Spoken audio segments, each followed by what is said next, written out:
I was in this room a year ago when Adam Hamilton was here talking to David Brooks. And David gave a very witty beginning because David's very witty. But that wasn't the reason that when I heard I had a chance to talk with Adam, I said yes immediately. And it was because when I was here last year, Adam was talking about In a World of Black and White, Seeing the Gray, which is one of his 21 books. Seeing the Gray in a World of Black and White, one of his 21 books. And it was so powerful and so wise and so useful in the world that we live in now. I was delighted to have a chance to talk about his new book, which is Unafraid, Living with Courage and Hope in Uncertain Times. It feels like we've had more uncertainty even in the last 24 hours. And you'll be able to get a copy of that book if you don't have one already, and Adam will be signing it afterwards here.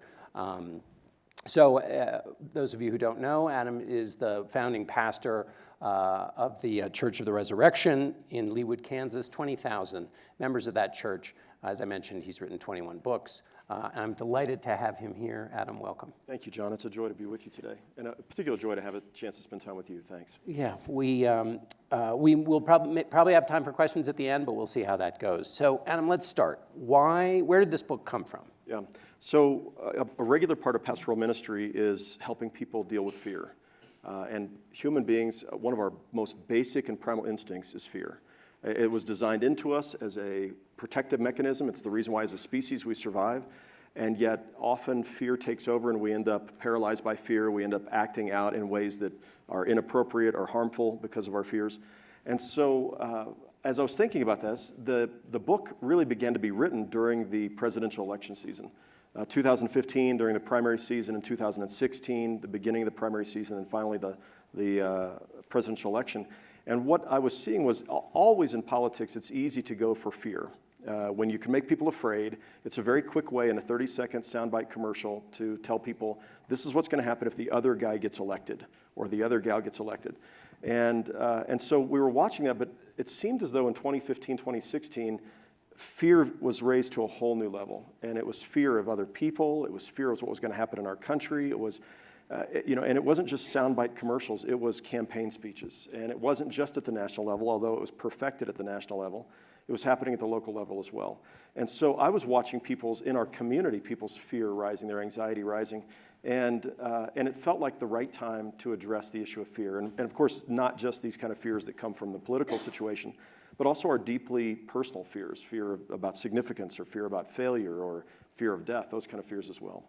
Anybody here who's received a solicitation asking for money in a political context knows that those letters don't start with, everything's going to be okay. It's usually a sign that the wolf is at the door and we need your money immediately. That's right. So you have this inclination, this instinct to take on this question, and then what do you do next? Yeah, so I began to flesh this out, and I fleshed it out with the former editor of my book, Making Sense of the Bible. He became my agent, and we were fleshing this out because he himself had struggled with anxiety. And so he was saying to me, look, I wrestle with this at a more clinical level. I think this could be really helpful. And not at a clinical level, but I mean a much more severe anxiety that he had been wrestling with recently. My wife, LaVon, had struggled with panic attacks and anxiety back 15 years ago. And so, we began to flesh out, okay, what might that look like to actually, not on the political side, but on this other side, on the more personal side, how do we help people? And began to lay that out. And then I began thinking, I want to test this out with my congregation. So we laid out a sermon series. First of all, we surveyed the congregation. We did a survey in the fall of 2015. And out of that came a sermon series in 2016. Actually, I'm sorry, the fall of 2016, a sermon series in 15 and 16. 2016. And the surveys, I wanted to find out how many of our people wrestle with fear. And what we found is a significant number of our people were wrestling with fear. And I actually have the data. I thought, is it okay if I show please, this? yes. So I'm going to try this here and see if this... So this is what we found. How fearful are we? We had 2,500 people take the survey. And what was interesting is if you look at the significant fear, how many people were wrestling with significant fear, moderate fear, you add those two together, you have, and you can see by age, 18 to 35-year-olds, 88% of 18 to 35-year-olds dealing with at least moderate, if not significant levels of fear. And you look down that list, and what was interesting to me, several things were interesting. First of all, in almost every age category, more than half the people deal with at least moderate levels of fear in their life. at the time the survey was taken. Another factor that I thought was interesting was that our fear dissipates over time. And so I would have thought that the older folks were more fearful. Instead, we found that millennials were the most fearful group out there. And as we try to think about this, the thing that struck me was the longer you live, the more you realize that the stuff you were afraid of didn't really happen. And so you have enough life experience by the time you're in your 70s to go, you know what, I don't have to be afraid of that because I survived a whole lot of stuff already that I was really worried about and stressed about. And to me, this was actually good news for young adults who wrestle with fear, that the older you get, the less fearful you become. And so anyway, we looked at what are people afraid of, and we asked this question, and we gave them a list of about 30 things, and we found that what young adults were fearful of was different than what older adults were fearful of. Now, again, this is in the fall of 2015, but for those under 50, personal failure was their number one fear. Disappointing others, future uncertainty, that is uncertainty about my personal future, finances, and the death of a loved one, a parent or somebody who was close. For those who are 50 and older, the answers were quite different, the direction of our country. And Gallup has done work on this, the direction of the country and what we fear. When a Republican is in the presidency, Democrats are most fearful about the direction of our country. At this time, a Democratic president was in office, and Republicans were most fearful about the direction of our country. So this flips, and we're equal opportunity fearers when it comes to this, depending on who's in the office. Finances for retirement, that makes sense, especially among baby boomers who did not save enough for retirement. Growing older, growing older as in I think I'm going to be less happy, my life will be less fulfilling when I get older. Loss of mental capacity, I feel like maybe I'm already losing my memory. And then finally becoming dependent upon someone else. So very different fears between these two. But what it told me was that I had a lot of people who had fear. And this is what all the surveys say across the country, is that human beings wrestle with fear. We are living in times, anxious times. And so we thought, okay, we really have something here. We really should pursue this. And then I laid out 5 sermons. And I thought, I'm going to do as much research as I can to prepare for those sermons and test these ideas out. Those 5 sermons became the 5 sections of the book. And then the book allowed me to expand upon that significantly from what I could do in the sermons. And what we found is that people felt like these were really helpful to them. They felt like they were less anxious. They felt like they had a bit more of a handle on what was happening in the world around them and why they were feeling fearful, and some tools to help them deal with their fear. So I want to talk to you, go back before we get back to fear, about the joy of fear and the good part of fear. But one thing that struck me just there about the direction of the country, people in politics talk about the honeymoon period that doesn't exist anymore. When Eisenhower and Kennedy were elected, vast numbers of people from the opposite party were excited, gave them an approval rating. The partisanship we're in now, that is now gone. So the fear that you identify in your survey is a permanent fear, whereas 30 years ago, you might become disappointed over time with a president, but it was not a constant state. So just back to your political point, that disappointment with the country feeling is now a constant. It is not something that you come to after you've been disappointed by a president. Right. You talk about the good gift of fear. Let's talk about that a little bit. So fear is a gift. You wouldn't survive without it, right? Fear is meant to. It's a biological, we're hardwired for it to protect us from harm. So you are meant to, when there's a threat to your existence or something that's going to bring harm to you, both either physically or psychologically, your body reacts in a way that is designed to either fight the fear or run from the fear, right? The fight or flight mechanism. And that mechanism is really twofold. One is your amygdala, which is 2 almond-shaped portions of your brain, clusters of neurons that are, in essence, your body's smoke detector. It is taking all of the data from your eyes, your ears, your touch, your smell, your taste, and instantly, before you can even logically process it, it is determining whether this is a potential threat, and then it's preparing your body for action. So when it perceives a potential threat, this is why somebody can, out of the corner of your eye, you can see someone throwing something at you, and you immediately duck before you've even processed it. I mean, how cool is that our bodies are able to do this? And all animals have some form of this mechanism. And then what it does is it triggers a response. And that response is to, it opens up your blood vessels, or constricts your blood vessels, It makes your heart beat faster. Your palms might get sweaty. You are tense up. It releases hormones in your body that are designed to help you either fight or flee or to freeze, right? Fight, flight, or freeze. And so it gives you all of these tools.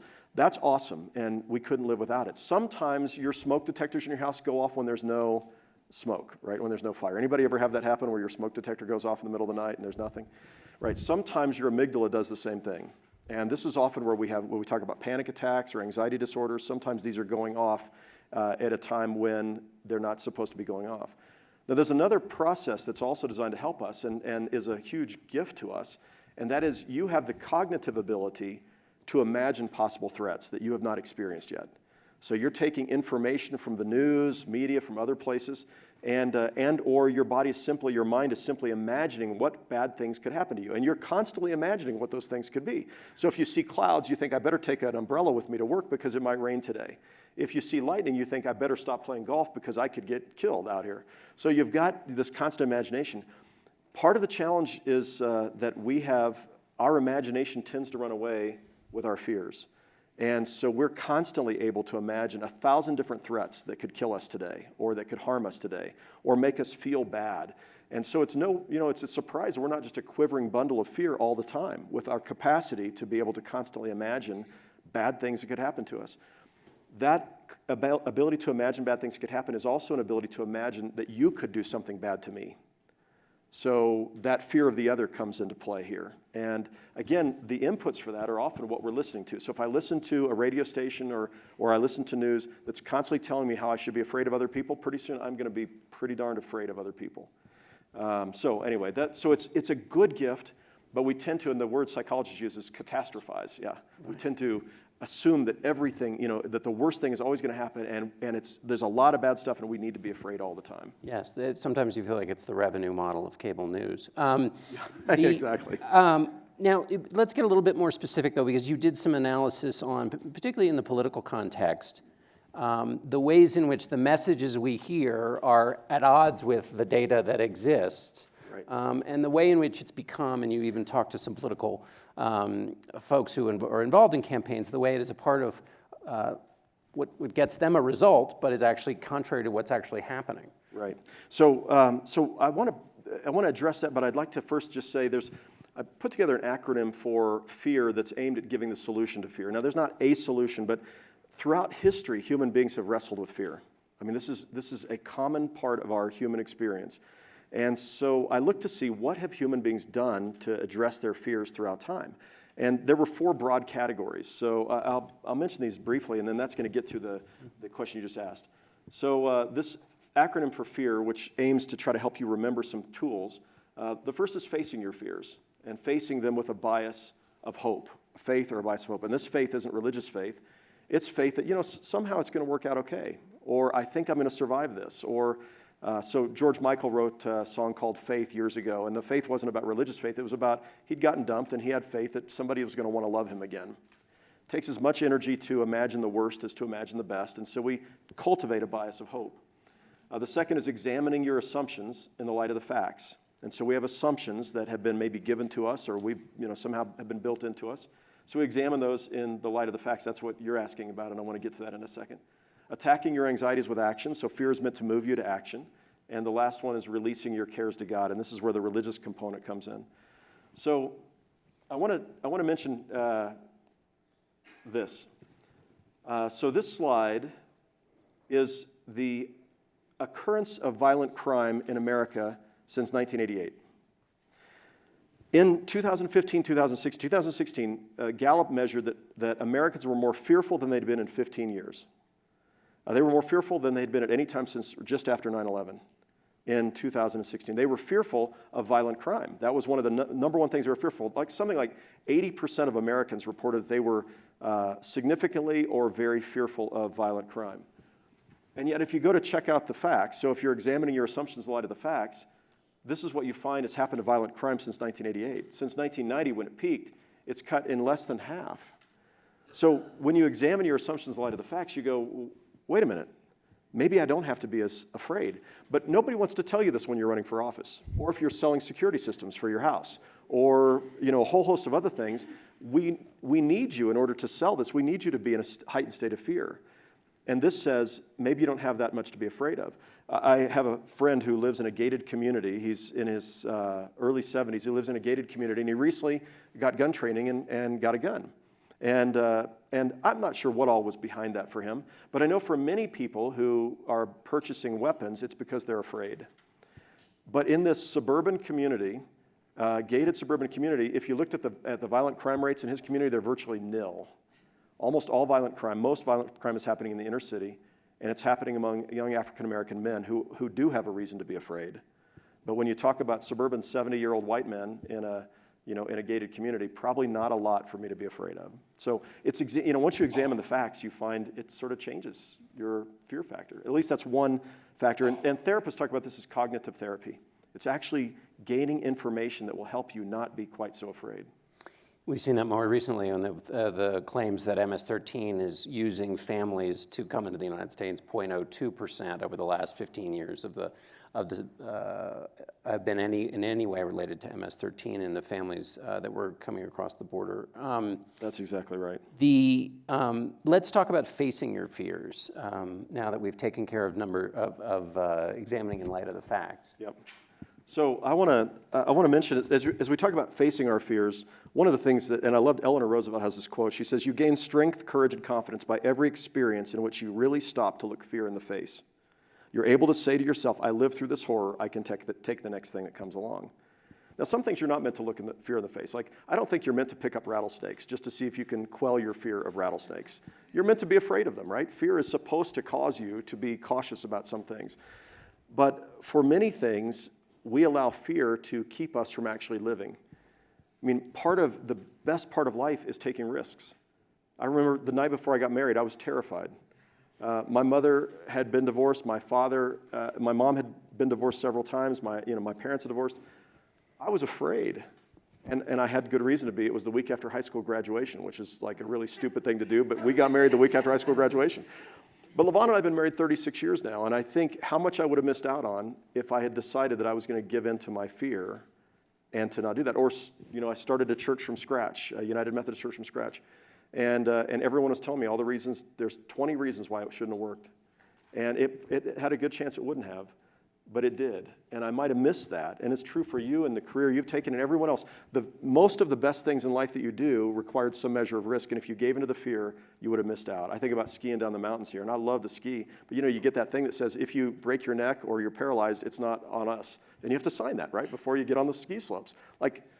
But somehow we overcome that fear. So anyway, facing your fear becomes important. And you can unlearn fear. So you learn fear, you can unlearn fear. If you think about Pavlov's dogs and they learned a certain response, they were conditioned to a response, but they could unlearn that response over time. So I was thinking about my daughter, Danielle, and she, knowing that she came from a family where there was a history of anxiety, she did something while she was in college at K-State that she didn't tell us about until afterwards. She took skydiving lessons. Now, when you're a parent and you work really hard to keep your kids safe, and then you find out they started jumping out airplanes, it doesn't make you happy. And so we're at lunch, and she said, I want to tell you guys something. I want to tell you I took skydiving. I've been jumping out of airplanes for the last semester. We're like, what? I mean, tears are welling up in her mother's eyes. I'm like, what were you thinking? Why did you do this? And anyway, I had her for the book, I had her tell me the story. And this is what she wrote. She said, as a trainee, the jump began by instructing, first of all, she said, I joined the skydiving team knowing that in my family I was genetically predisposed to anxiety, so I wanted to take preventative measures to keep from allowing fear to govern my life. So then she says this, she described the experience. As a trainee, the jump began by the instructor throwing open the door of the plane next to which you were sitting. Being on the edge of the plane looking out at the ground was terrifying and exhilarating. Once you worked up the courage, you would grab to a bar that connected the wing of the plane to the body and pull yourself out so that you were flying parallel to the plane for a few seconds. You got your body into a spread eagle position, then you let go. It's a totally unique vantage point from which to see the world calm and removed from all worry and chaos, a place where you can simply be an observer. Once your feet touch the ground, this is the important part, once your feet touch the ground, the rush returns and you feel like you could do anything. After all, you have looked death in the face and said, not today.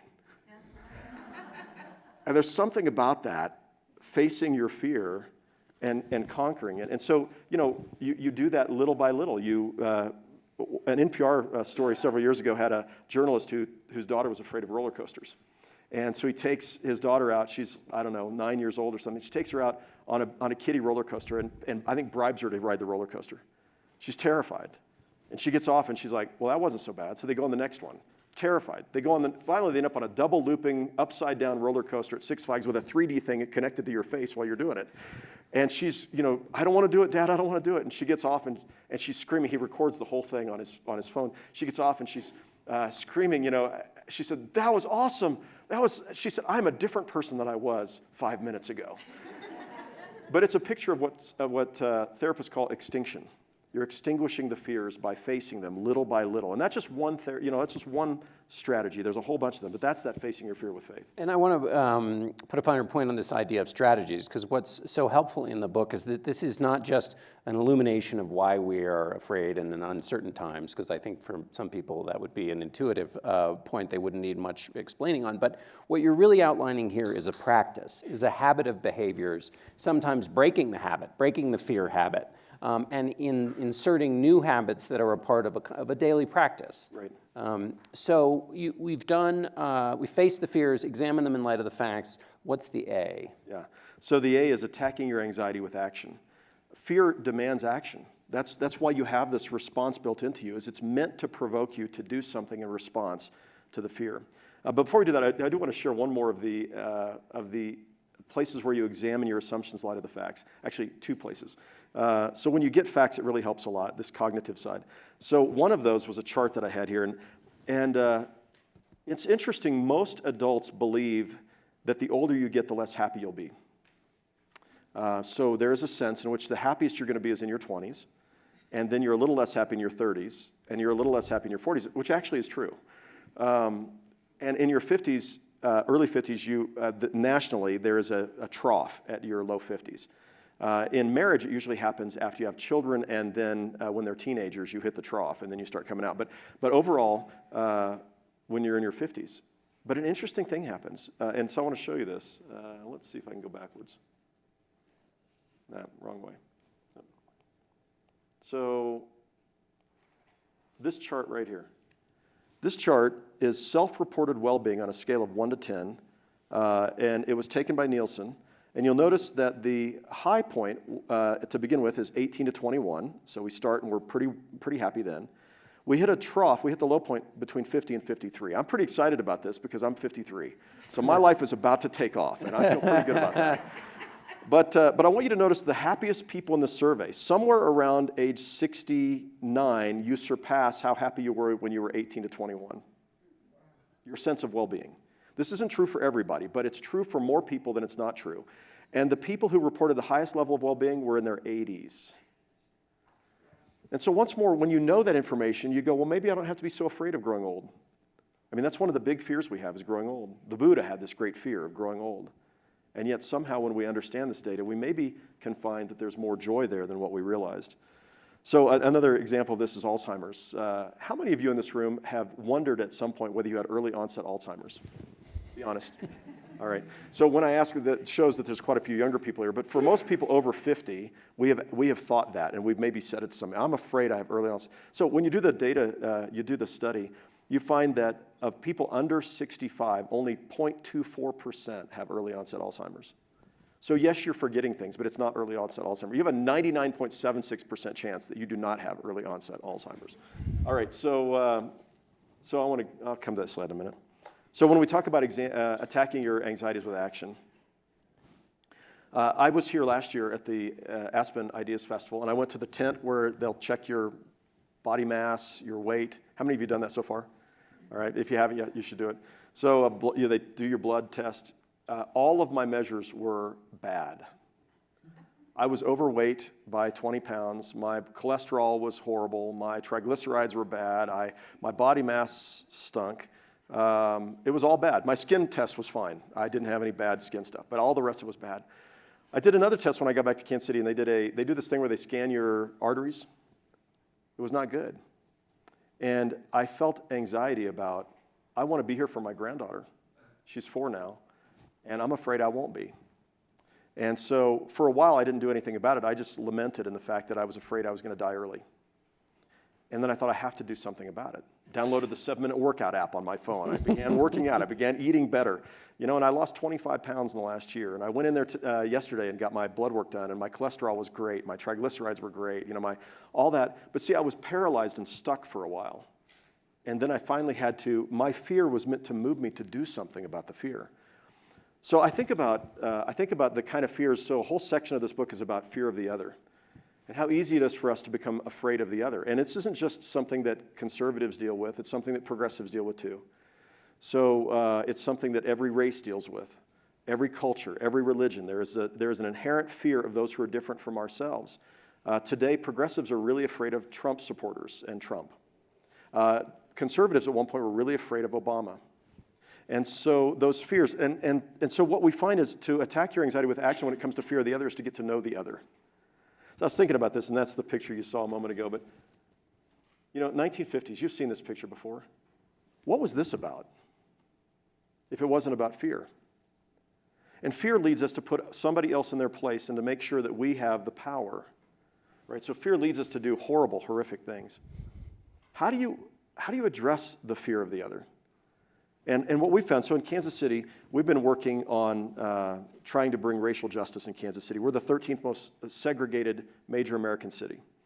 And so we've been working with the largest predominantly African-American church in Kansas City, and we've begun developing a team of allies for racial justice.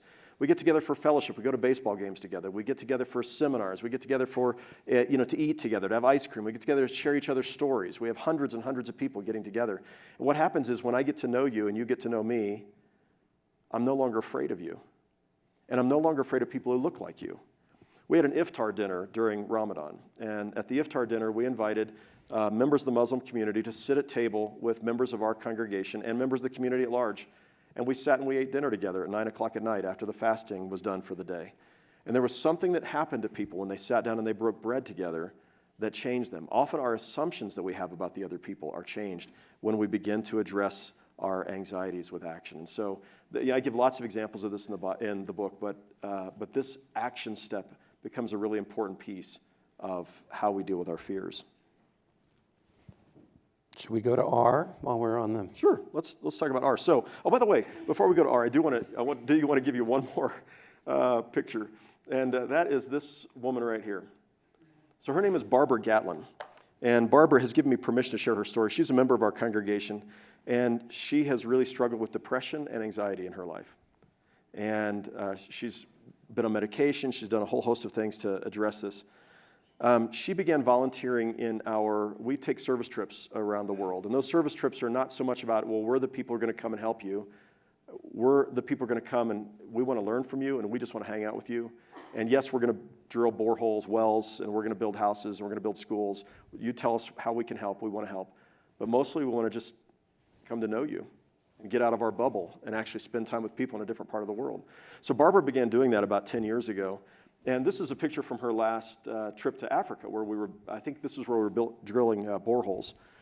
And she allowed me to share this in a sermon sometime back about fear. And as I was sharing this picture, what was interesting, she says, the only time I don't feel afraid is when I'm helping other people.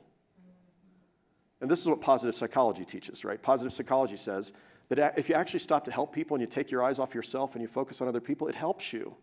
And when you do it not just to help you, but to help them first, you find that you're not just doing it from a narcissistic, I want to get better by serving you, so let me use you to make myself feel better. But instead, I actually care about you and want to get to know you. And when I do, somehow my fear levels begin to dissipate. So again, that's another action step. But I asked the congregation, does she look fearful here in this picture? And instead, what she looks like is somebody who's filled with joy, which happens when we take action. So that next step is releasing your cares to God. And I recognize at Aspen, there's some who are here who are like, man, I'm not into the religion thing at all.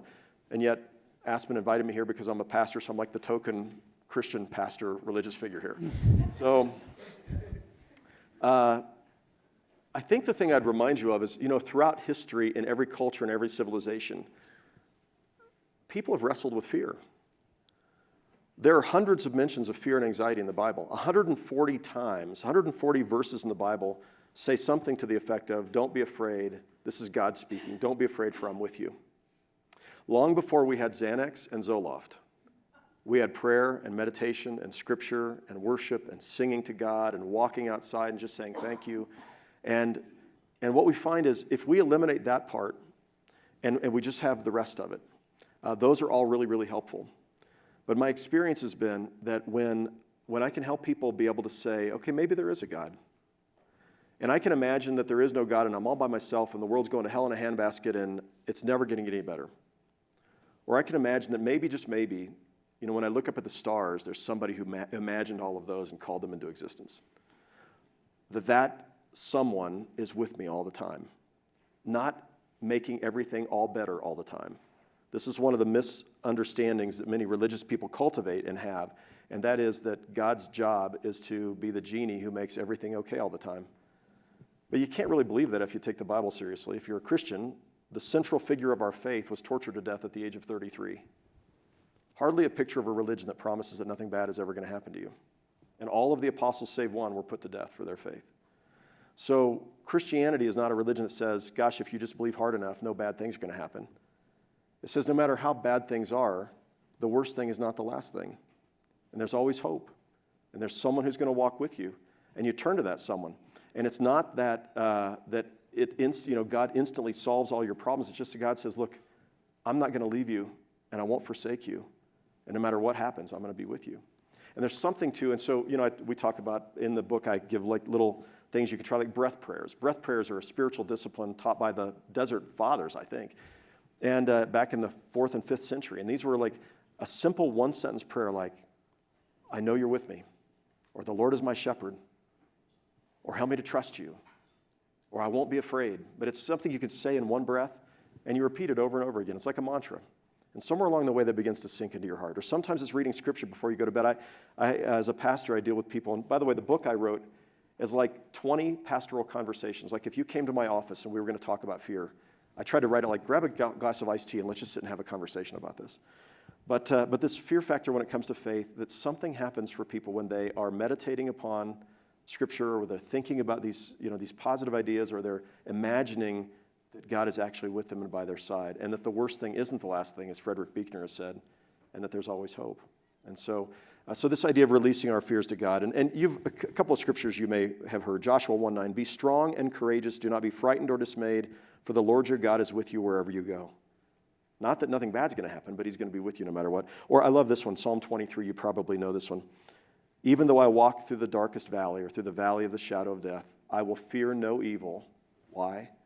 For you are with me, your rod and your staff comforts me. So I have this picture I want to show you of what this, an illustration of this. We have a little dog. Her name is Maybelle, and she is a combination pug and chihuahua. So she's a chug. And she was a rescue dog. And she's little. She's just like about this big. And she is terrified when it's lightning and thundering out, when there's thunder or when there's fireworks. Now, we have a house at the Lake of the Ozarks, and people shoot off fireworks all summer long there. So here she is at the house, and the fireworks are going off. And one time last year, the fireworks were going off and the lightning and thunder were going off at the same time. And she is just a quivering bundle of fear because she doesn't know what to even do with these things. So my wife bought her something called a thunder jacket. Anybody ever heard of these? Yeah, so I said, that's the dumbest thing I've ever seen. There is no way that the thunder jacket is going to work. What it is you wrap your dog in this really tight, it's like swaddling them, and it's wrapped in Velcro. And she said, well, let's just try it. And we tried it. And what it does is the dog imagines that they're being held. At least that's as I understand it. And when they imagine that they're being held, because they are being held by this thing, they're not as afraid. Now, this is a picture of Maybelle with her thunder jacket on. And I love this because it's a picture for me of what happens when I imagine that there is a God who's holding me, and that I'm not alone. And I have a granddaughter, Stella. She's 4. She'll spend the night, and sometimes in the middle of the night she wakes up crying. She has a bad dream. And I tend to be the one who sleeps a little lighter, and so I go pick her up. The other day I picked her up, and I held her tight, and she wouldn't stop crying. So I'm kind of rocking and walking with her, and I'm holding her tight. And I just whisper to her, Papa's here. You're safe in my arms. I've got you, Stella. It's okay. Pretty soon she goes back to sleep. And somehow the knowledge that her Papa was there, even at the subconscious level, helped her to go back to sleep and not be afraid. So we should be afraid of some things. It's important. That's a good gift we have. But we are often way more fearful than we need to be or should be. Most of the things we're fearful of never happen or will never happen that way. And there are steps we can cultivate to help us not be afraid. And that's really what the aim was in writing the book. I always like Matthew 6, which ends by saying, Do not worry about tomorrow, for tomorrow will worry about itself. Each day has enough trouble of its own. Yeah.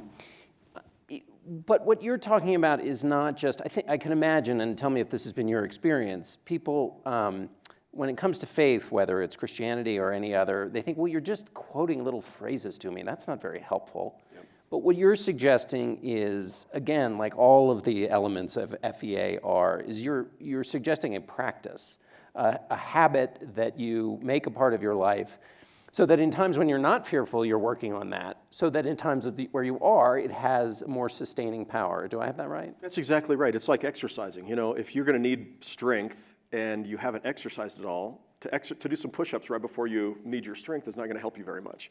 But if you're cultivating certain practices in your life, certain ways of, and that's why we talk about cultivating a bias of hope, when you work on that, you intentionally work on that, it helps you at the times when you most need it. It's harder to grab that in the moment when you need it if you've not been cultivating it otherwise. And all of these are, so most of the things I've shared in the book are not things that are coming directly from the Bible, although you can find examples of all of them in the Bible. They are things that therapists are teaching, but long before the therapists were teaching them and gave names to them like cognitive therapy or extinction therapy or any of these other things, human beings were already practicing them. People knew a long time ago to run towards your fears instead of away from them, and you'll eventually conquer them.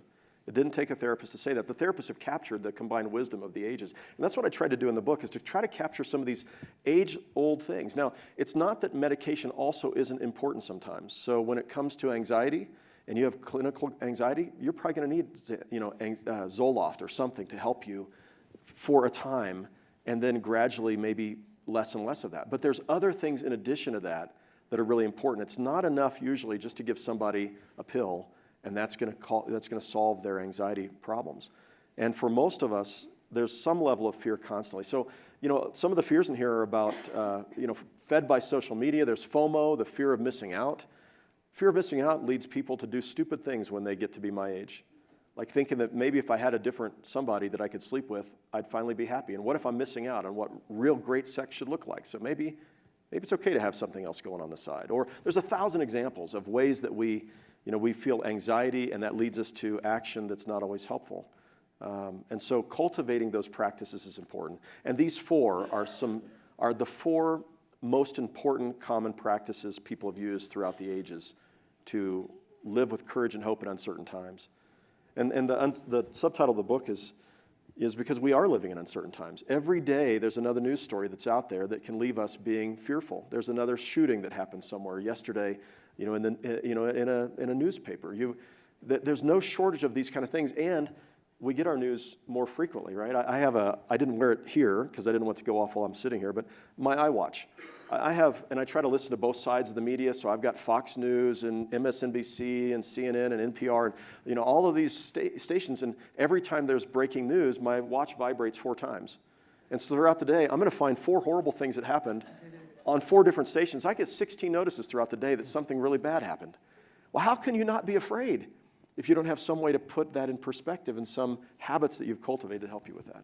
Let's have some questions. One of those habits could be going to Snopes.com when you get... exactly. That's the examining your assumptions. You're right. That's assumptions in the light of the facts.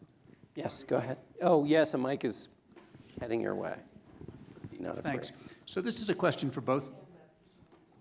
Hi, Don Neal. This is a question for both of you.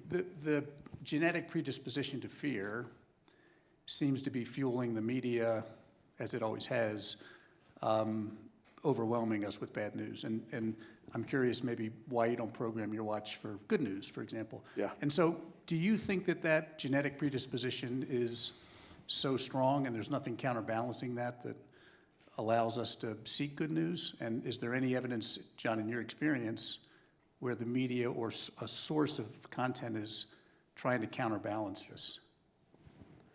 Well, so I wish the apps would allow you to just send me good, happy news stories. Maybe they do, and I haven't found that setting yet. So it's quiet day. Exactly. But I have added some apps to my watch and my phone that are gratitude apps that just trigger me. What are you thankful for at this time in your day? And they go off every so often just to sort of counterbalance that other fear factor. But I'm anxious to hear your response because I've asked some media folks about this. Why do we have so much of the news seeming to focus on the scary things? Well, I think it's a couple of things. One is that it's a revenue model. I wasn't kidding before. I mean, some people need to keep eyes glued on the TV all the time, and so the news is always breaking. Or if it isn't breaking, you better watch because it's about to. And so they keep you constantly hopped up. And this is a cycle the way in which the press colludes with the political figures, because as I mentioned, if you look at any fundraising appeal you get, it's to keep you terrified that things are going to get worse if you don't donate. Politicians do the same thing. It's much easier to motivate people to go out and vote if you feel like a right is about to be taken away or something is bad if the other person gets elected. So the system and the structure of it, absent facts, has a bias towards freaking everyone out.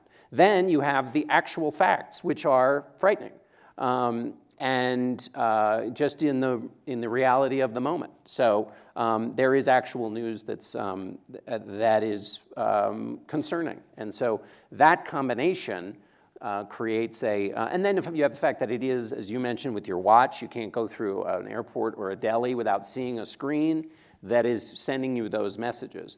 And so it's ever more with us and constantly with us, and we all know what it's like to get into that cycle of going down a rabbit hole, following something or watching something longer than you meant to, and the residue you have through the rest of your day of having kind of binged on something that's just unpleasant. And we all have friends that we know who worry events like a missing tooth, and it becomes their day. I think in terms of what we can do, A, we can stop trying to freak people out. B, one of the things that we try every morning on CBS This Morning is to shine a light and not curse the darkness, and to talk about our common humanity. I think our bias when we look at a story is a bias towards context.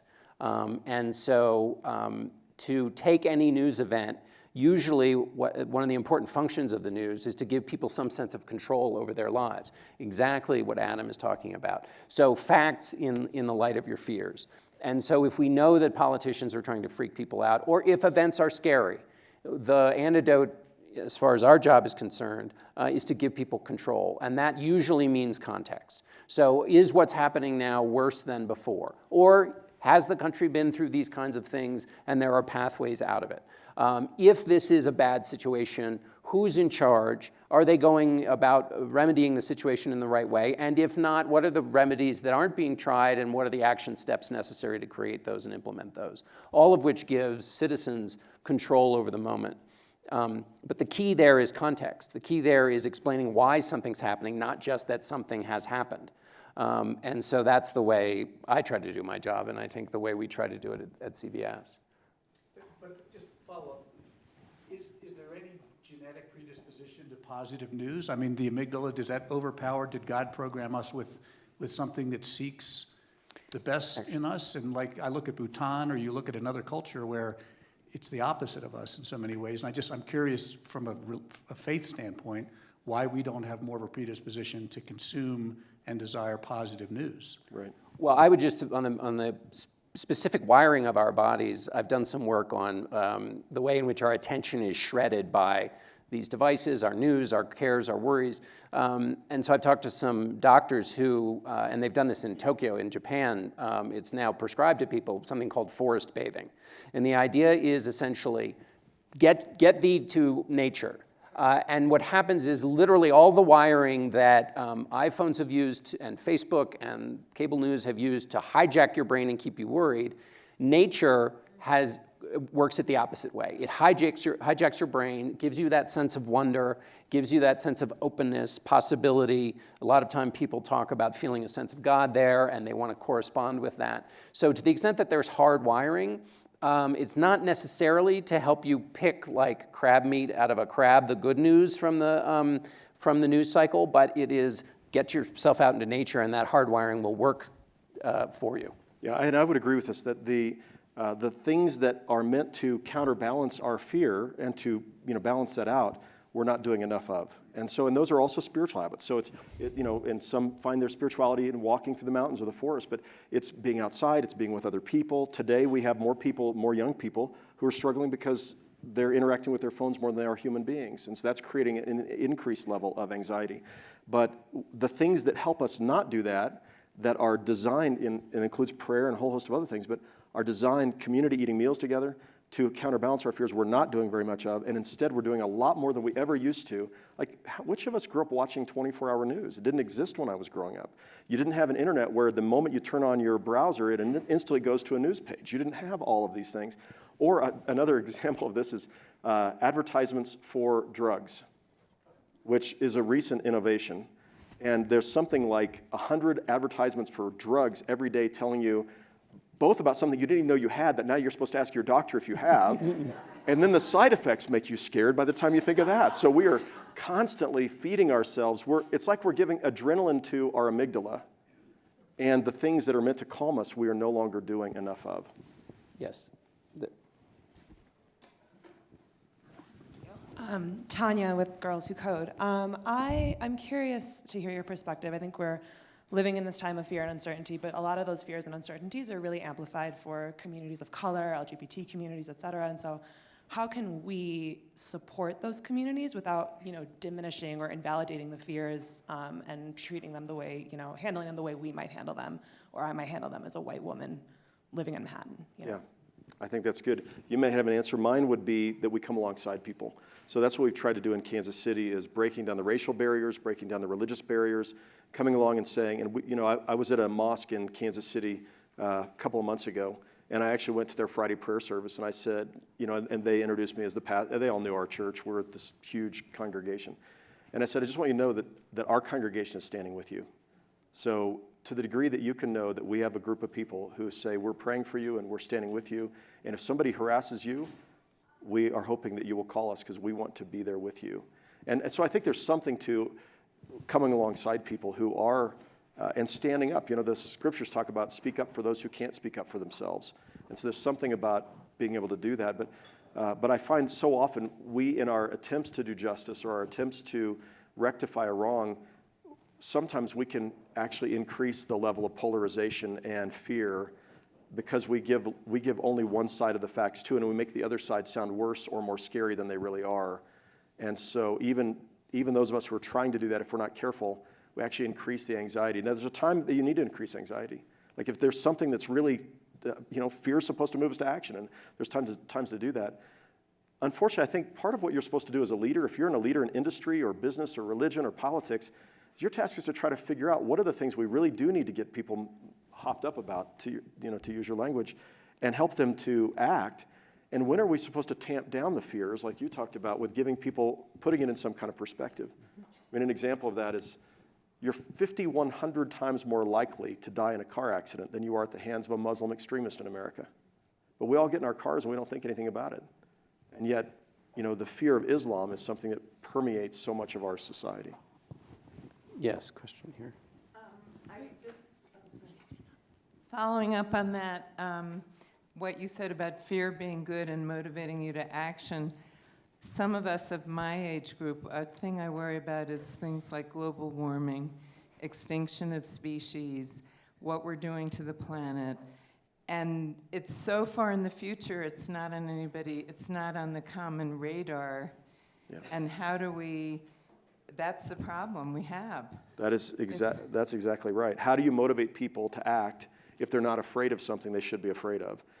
And then on the flip side, sometimes we've motivated people to be afraid of things that later on we found out, we didn't really need to be afraid of that. And so it's a really and I'm not saying that of global warming, but, and researchers do the same thing. If you're in the cancer research field, you need to convince people that almost everybody's going to die of cancer so we can and you're not going to say that, but if you look at the fundraising techniques even there for a good cause, sometimes we end up creating more fear than is reasonable. I mentioned this in the book, but I do talk about global warming, and this is a wonderful way where you can attack your anxiety with action. If you feel anxious about global warming, then get out and do something. And when you do something, you feel like you're doing your part. The question is, how do you win friends and influence people when it comes to folks who don't necessarily see things the way you see it? And often, again, that has to do with compassionate understanding where they are and making a persuasive case without just trying to scare the hell out of people.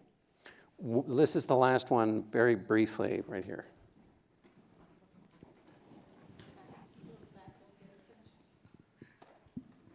Bush Hellsberg. I'm from Kansas City. I'm not a member of Adam's congregation, but your congregation was touched by a tragedy in 2014, and the response was, there was no fear involved in the response. It was incredible. Can you talk a little bit about how your congregant responded to that horrible situation? Absolutely. So Mindy Corcoran's father and son were both shot to death outside the Jewish Community Center on Palm Sunday afternoon in 2014. And another person was killed just down the street as she was leaving visiting her mother at a Jewish community retirement center. And she was the aunt of one of our staff members. So all three of the people who were killed were somehow connected with our congregation. And Mindy's response has been most remarkable. She was on your program at that time and several others. But Mindy said, and as we were working through this together, I am not going to, two things. I'm not going to overcome evil with evil, but instead I'm going to find a way to overcome evil with good. And the man who shot and killed her father and her son, as grandfather was taking his grandson to rehearsals for a musical at the Jewish Community Center, was a neo-Nazi from Central Missouri. And she said, we are not going to overcome this evil by participating in evil, but she also was determined to not let fear be the driving force in her life. And so she started what were called 7 days of kindness. And every year for 7 days, there are 7 acts of trying to help people understand each other better, bringing in people of different faiths and having conversations across faith groups, marches that were going on, a whole host of others. And your community was a part of that as well. Or your family. It was a really important, you're part of the Hellsberg family. Thank you for what you all have done in supporting that as well. But this was a really key way of modeling for the community that we are not going to be driven by fear or hate or revenge. We're going to be driven by love and by a confidence that good can come out of tragedy. All right, thank you all. That story's in the book as well. Thank you for raising that up. Thank you, Adam, and thank you all.